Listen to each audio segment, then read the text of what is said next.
اللہ کے نبی علیہ السلام جب وہاں پر ہوا کرتے تو مشرکین آپ کو قتل کرنا چاہ رہے تھے، تو قتل کرنے کے لیے انہوں نے یہ منصوبہ بنایا.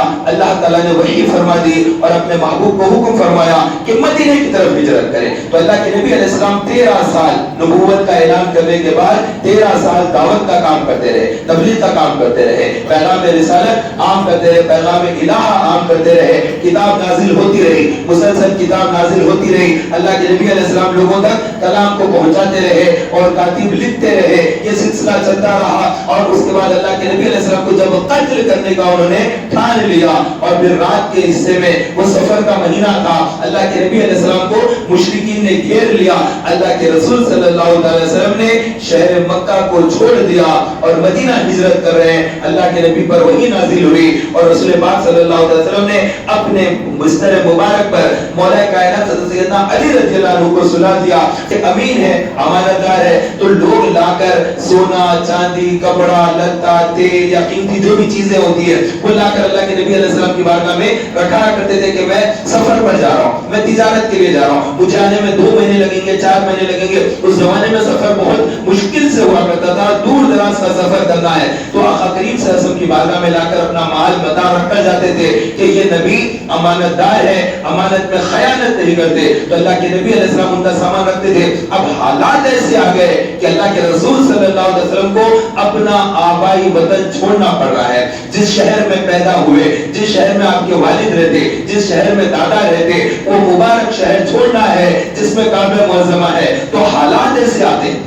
کبھی کبھی انسان کے اوپر ایسے حالات آ جاتے ہیں کہ ان کا خود کا شہر ہوتا ہے، ان کی خود کی پیدائشی علاقہ ہوتا ہے، ان کے خود کے والد، دادا، پردادا سب کے سب وہیں کے رہنے والے. وہاں پر زمین ہوتی ہے، وہاں پر مسجد ہوتی ہے، بلکہ کعبہ معظمہ ہے، حجر اسود ہے، مقام ابراہیم ہے، صفا مروہ جیسے عظیم پہاڑ ہے، وہ سب کچھ ہے وہاں پر. اس کے باوجود بھی اللہ کے نبی علیہ السلام اللہ کا حکم ہے کیونکہ جان بچانا فرض ہے. جان بچانا کیا ہے بولیے؟ ایسا گاؤں، ایسا دیہات، وہ تو شہر ہے، وہ تو شہر مکہ ہے، وہ تو تجارت کے لیے وہاں پر لوگ رہتے ہیں. ایسے شہر کو بھی چھوڑ دینا یہ نبی کی تعلیم، یہ ہے تعلیم رسول کہ حالات ایسے ہو جائیں تو پھر ہجرت کر لینا ہے اور محفوظ مقام پر جانا جہاں پر پہلے سے مسلمان ہیں. وہ مدینے کی بستی تھی جہاں پر دعوت اور تبلیغ کا کام کرنے صحابہ پہنچ گئے اور انہوں نے دعوت کا کام کیا. اور اللہ کے نبی علیہ السلام حج کے موقع پر مینا کی وادی میں ہوتے 8 آدمی آ کر بیعت ہوئے، اللہ کے نبی علیہ السلام کے دربار میں حاضر ہوئے اور وہ بیعت عقبہ اولا ہے. وہ بیعت کیا نام ہے اس کا؟ عقبہ اولا، جس کے اندر 8 آدمی آ کر اللہ کے نبی علیہ السلام کے ہاتھ پر بیعت کی اور اس چیز کا انہوں نے اقرار کیا کہ ہم شرک نہیں کریں گے، ہم کفر نہیں کریں گے. کیونکہ مکے میں جو بیعت دی جاتی تھی اسی بات پر لی جاتی تھی کیونکہ وہاں پر شرک اور کفر، ضلالت، گمراہی بہت زیادہ تھی. تو اللہ کے نبی علیہ السلام دوسرا سال جب آیا تھا پھر مینا کی وادی میں اللہ کے نبی علیہ السلام تشریف لائے تو اس وقت میں 84 آدمی تشریف لائے. مدینہ منورہ سے 84 آدمی آئے اور انہوں نے بیعت کی. اس بیعت کو کہتے ہیں بیعت عقبہ ثانی، دوسری بیعت سی جو عقبہ ثانی کہلاتی ہے. تو اس طرح پھر وہ لوگ واپس مدینہ چلے گئے. تو اللہ کے نبی علیہ السلام جب مدینہ گئے تو مدینے کے جو لوگ تھے مدینہ منورہ میں جو اللہ کے نبی علیہ السلام کا جنہوں نے ساتھ دیا انہیں صحابہ کہتے ہیں. مکے کے اندر بھی جنہوں نے ایمان کی حالت میں رسول کو دیکھا، توجہ چاہتا ہوں میں، ایمان کی حالت میں جس نے نبی کو دیکھا اس کو صحابی کہتے ہیں، جس کا ایمان پر ہی انتقال ہوا ہو تو اس کو کیا کہتے ہیں؟ صحابی. صحابی ایک ہو تو کیا کہیں گے؟ صحابی. ایک سے زیادہ ہو تو صحابہ. اگر جینٹس ہے تو ہم کیا کہیں گے؟ صحابی. لیڈیز میں ہے تو خواتین کو کیا کہیں گے؟ صحابیہ.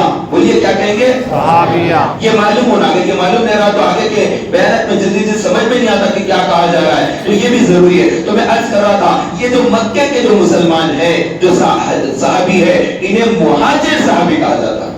کون سے صحابی کہا جاتا ہے؟ مہاجر. اس لیے کہ انہوں نے ہجرت کی ہے، اس لیے ان سب کو کہا جاتا ہے مہاجرین. ہجرت کیے ہوئے. کہاں ہجرت کیے؟ حبشہ کی طرف ہجرت کیے. پہلی ہجرت حبشہ کی طرف ہوئی، دوسری ہجرت مدینے کی طرف ہوئی. جیسے عثمان غنی رضی اللہ عنہ انہوں نے 2 مرتبہ ہجرت کی اور بھی صحابہ ہے جو 2 مرتبہ ہجرت کیے. تو اللہ کے نبی علیہ السلام شہر مکہ سے اب مدینہ منورہ ہجرت کر رہے ہیں. اللہ کے نبی علیہ السلام نے بھی ہجرت کی, اس سے پہلے کے صحابہ نے بھی ہجرت کی, اور دونوں مرتبہ ہجرت کی. اور جنہوں نے ہجرت کر کے مدینہ پہنچنے کے بعد وہ لوگ جو مدینے کے پہلے سے, وہ لوگ جنہوں نے مدد کی مہاجرین کی, انہیں کہتے ہیں انصار. کیا کہتے ہیں؟ انصار. یہ صحابہ ہے, یعنی انصاری صحابی کہا جائے, انصار کہا جائے تو یہ جلدی سے سمجھ لینا چاہیے مدینہ منورہ کے صحابی کا مطلب ہے یہ جنہوں نے مدد کی. انصار کا مطلب وہ صحابہ جنہوں نے مکے سے آئے ہوئے مہاجرین کی مدد کی. تو اس طرح اللہ کے نبی علیہ السلام کی مدد کرنے والے یہ مدینے کے صحابہ ہے, یہ انصار صحابہ ہے. تو اللہ کے نبی علیہ السلام شہر مکہ کو چھوڑ کر مدینہ منورہ راتوں رات ہجرت کی. وہ سفر کا مہینہ ہے اور اللہ کے رسول صلی اللہ علیہ وسلم تشریف لے گئے. وہیں سے ہماری اسلامی تاریخ کا آغاز ہوتا ہے. تو کیلنڈر جو ہوتا ہے ہمارا, اس کیلنڈر کے اندر مہینے, تاریخ, دن, یہ جو شروع ہوتا, یہ جو 1499 بھی ہم اگر کہہ رہے ہیں تو یہ کس اعتبار سے کہہ رہے ہیں؟ ہجری کے اعتبار سے. ہمارا کیلنڈر کون سا کیلنڈر ہے؟ ہجری کیلنڈر. اللہ کے نبی کو جب گھیر لیا مشرکین نے, اللہ کے نبی علیہ السلام نے گھر کا دروازہ کھولا اور باہر نکلے, اور پھر اللہ کے رسول صلی اللہ علیہ وسلم آیت الکرسی پڑھ کر چلتے رہے. جب جا رہے تھے تو کسی کو نظر ہی نہیں آیا کہ اللہ کے نبی ان کے بیچ میں سے جا رہے ہیں. کون کو کیا آئے نظر, کیا دیکھی, انہوں نے دیکھا ہی نہیں. اور اللہ کے نبی علیہ السلام ان کے درمیان سے ہوتے ہوئے حضرت سیدنا صدیق اکبر رضی اللہ عنہ کے پاس پہنچے, اور جانے کے بعد وہاں پر رسول پاک صلی اللہ علیہ وسلم کا انہوں نے استقبال کیسے کیا. اللہ کے نبی علیہ السلام نے جیسے ہی دروازے پر دستک دی, انہوں نے دروازہ کھول دیا. پوچھا کہ اے ابو بکر اتنا جلدی دروازہ کھولا؟ عرض کیا کہ رسول اللہ ایک مرتبہ آپ نے فرمایا تھا کہ ہجرت کی رات ہوگی اور آپ میرے گھر رات کے حصے میں تشریف لائیں گے, تو وہ وقت ہے جو آپ نے بیان کیا. آج تک کبھی ابو بکر نے بستر سے ٹیک لگا کر نہیں سویا, ہمیشہ دروازے سے ٹیک لگا کر رہا کرتا تھا. یہ محبت ابو بکر ہے, یہ ہے رسول پاک صلی اللہ علیہ وسلم سے محبت, کہ کیسی بے قرار محبت ہے کہ ان کی ادب اور ان کی محبت کہ انہیں آنے میں, جب دروازہ اپنے دستک دے دے تو اٹھانے میں دیر نہ ہو جائے. یہ ہے صحابہ کرام علیہ الرضوان. تو اللہ کے نبی علیہ السلام ان کے ساتھ ہجرت کیے. اب جب جا رہے ہیں ہجرت کی تو اس وقت میں مدینہ منورہ پہنچے. سفر کرتے کرتے جب مدینہ منورہ پہنچے تو وہاں ابو عبیدہ, وہاں پر ابو بریدہ رضی اللہ تعالیٰ عنہ, حضرت سیدنا ابو بریدہ رضی اللہ تعالیٰ عنہ وہاں پر آئے. انہوں نے دیکھا کہ رسول پاک صلی اللہ علیہ وسلم تشریف لا رہے ہیں اور ساتھ میں ابو بکر صدیق رضی اللہ عنہ ہے. تو انہوں نے فوری سے اپنا امامہ کھولا اور اپنے جو ان کے پاس بھالا تھا اس بھالے کو لگا کر جھنڈے کی طرح ہلاتے ہوئے وہ مدینے شہر کے اندر داخل ہوئے. یہ جو شہر ہوتے تھے فصیل بند شہر ہوتے, فصیل بند شہر ہوا کرتے. تو مدینہ منورہ کے 7 دروازے تھے. تو اللہ کے نبی علیہ السلام چونکہ مکہ مکرمہ سے مدینہ تشریف لا رہے تھے تو باب المکہ سے اللہ کے نبی علیہ السلام مدینہ منورہ میں داخل ہوئے. تو صحابہ آ کر روز دیکھتے تھے کہ کب آئیں گے, کب آئیں گے یہ نبی. اور اللہ کے نبی علیہ السلام جب آئے تو وہ خوشی کے ساتھ نعرے لگا رہے تھے, اللہ کے نبی کی آمد پر خوش ہو رہے تھے.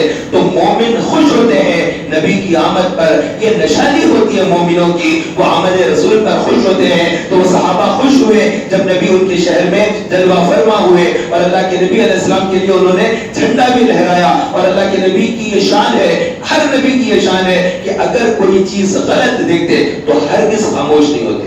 نبی کوئی چیز کو دیکھ کر خاموش ہو جائے وہ چیز شرعاً جائز ہوتی, یہ نبی کا خاصہ ہوتا ہے. تو اللہ کے نبی علیہ السلام کے سامنے جھنڈا لہرایا گیا اور اللہ کے نبی علیہ السلام نے خاموشی اختیار فرمائی. اس طرح شان سے رسول پاک صلی اللہ علیہ وسلم مدینہ منورہ میں داخل ہوئے. اور وہاں کی جو بچیاں ہیں مدینے کی انصار بچیاں, وہ بچیاں جو دف بجانے لگی. دف جو ہوتا ہے جو شادیوں میں جو دف بجاتے ہیں وہ دف نہیں, اس کے اندر تو پتہ نہیں کتنے کی قسم کے گھڑے وغیرہ سب لے کر آ جاتے ہیں, دھڑ دھڑ مارتے ہیں. وہ دف نہیں, میں وہ دف کہہ رہا ہوں جس کی شرعاً اجازت ہوتی ہے. ایک ہاتھ میں دف ہوتا ہے اور دوسرے ہاتھ سے بجایا جاتا ہے, وہ شرعاً اس کی اجازت ہوتی ہے. تو یہ جو دف ہے, تو اللہ کے نبی علیہ السلام جب داخل ہوئے تو بچیاں دف بجاتے ہوئے پڑھ رہی تھی طلع البدر علینا من ثنیات الوداع وجب الشکر علینا ما دعا للہ داعی. اس طرح سے بچیاں پڑھ رہی تھی. اللہ کے نبی علیہ السلام اونٹنی, اور آپ صلی اللہ علیہ وسلم کی اونٹنی کا نام تھا قصوا. کیا نام تھا؟ قصوا, QASVA, یا WA. تو بہرحال اللہ کے نبی علیہ السلام قصبہ پر سوار مدینہ منورہ میں جلوہ فرما ہوئے اور پھر وہ اونٹنی چلتے چلتے آ کر جہاں پر رکی وہ حضرت سیدنا ابو ایوب انصاری رضی اللہ عنہ کے مکان کے سامنے. یہ ڈبل سٹوری مکان تھا G+1 اور ایک بادشاہ نے پہلے سے بنایا تھا 1000 سال پہلے اور اللہ کے نبی علیہ السلام کے لیے بنایا تھا. وہیں پر آ کر وہ اونٹنی رک گئی اور اللہ کے نبی علیہ السلام اس مکان پر آ کر جلوہ فرما ہوئے اور اللہ کے رسول صلی اللہ علیہ وسلم نے شہر مدینہ میں 10 سال بہت ہی بھاری محنت اور مشقت کی. کتنے سال؟ 10 سال. کوئی معمولی عرصہ نہیں ہے. 10 years. اتنے سال اللہ کے نبی علیہ السلام نے کام کیا شب و روز محنت کے ساتھ کام کیا اور اس کے بعد پھر رزلٹ آیا. اللہ تبارک و تعالیٰ نے پھر اللہ کے نبی کو وہ طاقت عطا کر دی, وہ مجمع عطا کیا کہ رسول پاک صلی اللہ علیہ وسلم کے ساتھ ایک لشکر تیار ہوا, ایک جریر لشکر تیار ہوا. وہ 10,000 صحابہ مدینہ منورہ سے نکلے اور شہر مکہ آئے. پھر شہر مکہ کے مشرکین کو مار بھگایا اور پھر مکے کو فتح کیا. تو فتح مکہ ہوا. مدینہ اللہ کے نبی علیہ السلام پھر مکہ تشریف لائے. تو یہ اللہ کے نبی علیہ السلام کے جو 23 ایئرز نظر آتے ہیں اعلان نبوت کے بعد. تو اس میں موٹی موٹی باتیں میں نے عرض کی ہے. ہر وقت کی بات اگر کریں گے ایک سبجیکٹ کے اوپر بہت کچھ بولا جا سکتا ہے, لیکن یہاں پر ایک عظیم شخصیت ہمارے درمیان میں جلوہ فرما ہے جن کا ولولہ انگیز خطاب آپ کو سماعت فرمانا ہے. میری مراد حضرت علامہ مولانا محمد مستان قادری صاحب سے ہے جو یہاں پر تشریف لا چکے ہیں. انشاءاللہ تبارک و تعالی حضرت کا نایاب خطاب ہوگا. اللہ تبارک و تعالی ہم سب کو رسول پاک صلی اللہ علیہ وسلم کی محبت میں اچھے اعمال اختیار کرنے کی توفیق عطا فرمائے, ان کی سیرت اختیار کرنے کی سعادت نصیب فرمائے, کیونکہ اللہ نے اپنے حبیب کو اسی لیے بھیجا کہ ان کی سیرت کو اختیار کیا جائے, ان کے طریقے کو اختیار کیا جائے. نبی بیٹھ کر پانی پیتے ہیں تو ہمیں بھی بیٹھ کر پانی پینا ہے. نبی کریم صلی اللہ علیہ وسلم لوگوں میں جب درمیان میں جلوہ گر ہوتے تو سلام کیا کرتے, تو ہمیں بھی سلام کو عام کرنا ہے. اللہ کے نبی علیہ السلام کھانا کھلایا کرتے تھے لوگوں کو, ہمیں بھی یہ کام کرنا ہے. کریں گے نا انشاءاللہ تعالی. اللہ کے نبی علیہ السلام پر تو 6 نمازیں فرض تھی, ہم پر تو 5 نمازیں. اللہ کے نبی علیہ السلام تہجد کی نماز بھی فرض اور رسول پاک صلی اللہ علیہ وسلم لمبی نمازیں پڑھتے. تو کم از کم ہم نماز جماعت کے ساتھ تو پڑھ لیں, یا کم از کم وقت پر تو نماز پڑھ لیں. تو اللہ تبارک و تعالیٰ نے ہمیں نماز کا پابند بنایا ہے, تو ہم پابند بنے نماز کے. تو 5 وقتہ نماز مسجد میں آ جانا یہ اللہ کے نبی علیہ السلام کی سب سے بڑی تعلیم ہے. اللہ کے نبی علیہ السلام نے جب دنیا سے پردہ فرما رہے ہیں تو اس وقت میں ام المؤمنین عائشہ صدیقہ رضی اللہ تعالیٰ عنہا کے گول میں آقا کریم صلی اللہ علیہ وسلم کا سر اقدس ہے. تو اس وقت ارشاد فرمایا نماز نماز نماز. تو یعنی تمام اعمال کے اندر جو اللہ کی عبادتیں ہوتی ہے, نماز بھی ہے, اس میں روزہ بھی ہے, زکات بھی ہے, حج بھی ہے, اللہ کی بہت ساری عبادتیں. تلاوت کلام پاک کرتے بیٹھے, اللہ کا ذکر کریں, یہ بھی اللہ تعالیٰ کی عبادت ہے. لیکن اللہ کے نبی علیہ السلام نے جب دنیا سے وصال فرمایا اس وقت جس کا تذکرہ کیا وہ تذکرہ 2 چیزوں کا کیا. اس میں ایک نماز ہے اور دوسرا اللہ کے نبی علیہ السلام نے ارشاد فرمایا اپنے ہاں کام کرنے والوں کے ساتھ اچھا سلوک کرو, غلاموں کے ساتھ اچھا سلوک کرو, ملازمین کے ساتھ اچھا سلوک کرو. تمہارے یہاں جو کام کرتے ہیں, جاب وغیرہ کرتے ہیں, ان پر سختی کرنا, زیادتی کرنا, یہ کام مت کرو. تو 2 چیزیں اللہ کے نبی علیہ السلام نے وصیت فرمائی. وصیت کرنا سنت ہے, انسان کو مرنے سے پہلے وصیت کرنا چاہیے. ارے بڑے لوگ کہتے, بہت سے لوگ کہتے ہیں ارے میرے پاس نہ بلڈنگ ہے, نہ دکان ہے, نہ کارخانہ ہے, نہ کنڈا, نہ تالاب, نہ میرے پاس کھیتی باڑی, کچھ بھی نہیں ہے, میں کیا وصیت کروں. ارے تم مر جا رہے تو تمہارا جو جسم ہے نا یہ بھی بڑا قیمتی, اسی کی وصیت کر دو کہ میں مسلمان ہوں, میں اہل سنت والجماعت پر ہوں. میرا جو طریقہ ہے امام اعظم ابو حنیفہ رضی اللہ تعالیٰ عنہ کا طریقہ ہے, میں حنفی ہوں, میرا حنفی مشرب ہے, یہی طریقہ ہے. اب میرے مرنے کے بعد میری نماز جنازہ ہو, میرا کفن کا ہو, میرے دفن کا ہو, میرے ترکے کی تقسیم ہو, یہ تمام معاملات جو میرے ہوں گے اسی انداز پر ہونا چاہیے, اور طریقہ نہیں. یہی لکھتے ہیں. باقی اگر آپ نے کچھ پیسہ چھوڑا ہے, آپ نے کپڑے چھوڑا ہے, گاڑی چھوڑی ہے, اچھی گاڑی رہتی گیرج میں رہ جاتی, کار بھی ہے تو گیرج میں رہ جاتی, آپ کے قیمتی لباس بھی الماری میں رہ جائیں گے, جنازہ اٹھ کر نکل جاتا ہے, وہ دوشک, وہ گدا, وہ آرام دہ بستر, وہ سب کا سب گھر کے اندر پڑا رہ جائے گا. بندہ دونوں ہاتھ خالی, جیسے آیا تھا خالی ویسے نکل جائے گا. یہ ساری زندگی اتنی محنت, مشقت, کام کاج, جاب, اتنا کام کرتے, جا کفن دے کر کیا جاتا ہے, وہ کفن کے 3 ٹکڑے, اس سے بڑھ کر کوئی چیز لے کر نہیں جاتا. وہ 3 ٹکڑے لے کر جاتا ہے کیونکہ برہنہ پیدا ہوا. جاتے وقت اللہ تعالیٰ 3 کپڑے کے ساتھ قبر میں داخل ہونے کا حکم فرمایا. عورتوں کے لیے 5. کتنے کپڑے عورتوں کے لیے؟ 5. اور مردوں کے لیے صرف 3 چادریں ہیں. جنازے کے ساتھ میت کو لپیٹا جاتا ہے. اتنے ہی کے لیے سارا بھاگ دوڑ پوری کر لیے لیکن اینڈنگ ہماری اتنے پہ کلوز ہوتی. آپ اگر غور کریں ایک بہت بڑا مالدار آدمی ہے, وہ دیکھو اتنی اونچی عمارت اور اتنی شاندار اس کی حویلی اور ایسی اس کی سواری, ایسی کاریں اور سب کچھ تھا, لیکن اس کے باوجود بھی جب انتقال ہو گیا تو اس کے لیے بھی کفن وہی ہوگا, کورے لٹے کا کفن جو کسی لاول اس کے لیے دیتے ہیں وائٹ کپڑا, بس ویسے ہی اس کے لیے ہوتا ہے. تو یہ دنیا ایسے ہی آنا اور یہاں پر سے جلدی جلدی رخصت ہو جانا ہے. ان قریب ہم اس دنیا کو چھوڑنے والے ہیں. لہٰذا ہم اپنے نبی کے تعلق اپنا مضبوط کریں, اپنے رب سے اپنا تعلق مضبوط کریں, سجدوں کے ذریعے, نمازوں کے ذریعے, ذکر کے ذریعے اللہ کی یاد بلند کریں. اذان جب ہو جائے اللہ اکبر, کام بند, سیدھا مسجد کی طرف آ جانا. سب نہیں تو پہلی صدی کے لوگ, دوسری صدی کے لوگ, حتیٰ کہ امام غزالی فرماتے ہیں تیسری صدی کے مسلمان بھی یہ علم تھا کہ جب اذان کی آواز آ جاتی تو وہ اپنا کام کاج چھوڑتے اور سیدھا مسجد کی طرف آتے. حتیٰ کہ اگر کوئی آدمی سیون کر رہا ہوتا, ٹیلرنگ کا کام کر رہا ہے یا موچی کا کام کر رہا ہے, تو وہ کپڑا میں یا لیدر کے اندر سوئی ڈال دیا, اس کو کھینچنا غلط سمجھتا. اب اگر میں کھینچوں گا تو اس کا مطلب ہوگا اذان کے بعد بھی کام کیا, اس کے ویسے ہی چھوڑ کر ہٹ جاتے.